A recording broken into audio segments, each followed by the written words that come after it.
It's like this messy situation right after Jesus is saying, hey, it's all about serving each other. It's all about love. I want you to love each other. And the topics that come up next are betrayal, anger, disappointment, bad reactions. How do we get from love to this?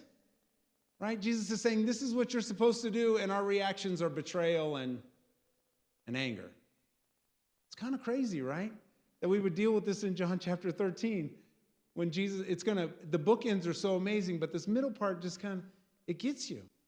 And I was thinking, I had a roommate when I was younger. I'd been in the Army, and when I got out of the Army and went through a relationship challenge, and then I wound up I'm living alone, single, and I get a guy who comes in, he's my roommate. We were in the Army together, so I've known this person like 8 years at this point, right? He's really one of my best friends. Like at this point, he's probably my longest friend in my life, right? We lived together for 3 years, 2 years living together, everything's okay. In the third year, he starts having a lot of medical issues, right? He starts, like he's got something wrong with his nervous system, he's walking with a cane, he goes to a hospital, goes to rehab centers, and he can't work, and so I'm taking care of him, and I'm supporting the house, and we're going through all this stuff, and it's just a really bad time, and I'm just trying to be there for him. I mean, he's like my longest friend. Like I love this guy, right? And we're just trying to make it through all this time, and we do this for about a year, right? This whole year situation. And one day he comes into our living room, and he's like, "Hey, I need to talk."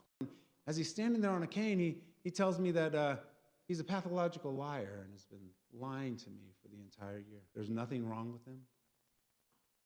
Yeah, all the things that he's went through has all just been his whatever wasn't going on inside of him in this way.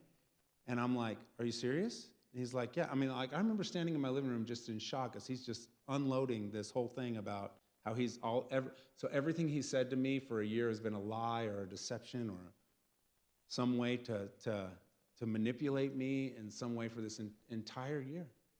This friend of mine, right? My longest friend I've ever had in my life. And I just think, I wonder if that's how Jesus felt when he says Judas to go and do his thing. You know, Jesus, all he's done is serve him. The Bible says Jesus came to serve all of us, right? Especially those guys that are hanging out with him for 3.5 years, you know, and all he's done is love them. All he's done is give them opportunity, open doors for them, and give them things. And this moment, Jesus is like, hey, well, it's really over, but let's talk about the betrayal part. And I mean, I'm sure I was upset. Matter of fact, I eventually had to move out of my own apartment, turn the power off because he wouldn't leave, right? It was like this crazy situation where finally I had to, I did everything but call the cops before he finally left, you know? It was really bad. And I just remember how I felt in that moment, that I had loved him and I had served him and I had walked with things with him, and my heart was really to be, and I wasn't even like super Christian at that time. I was just, I was Christian, but I wasn't like, I'm not a pastor then. I'm just like loving my friend, and then it goes down like this. And I just think, Jesus, why do you want to bring this up right now when we're talking about serving others, right? But he brings it up because this is a reality.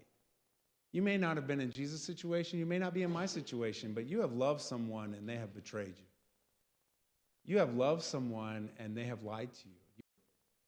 And I think the point of John chapter 13 in this moment, Jesus is trying to tell us, not only are you to love one another this way and serve one another this way, he said, but their actions don't negate the command of Jesus. How they act, how they react, how they hurt you, does not stop what Jesus is asking you to do.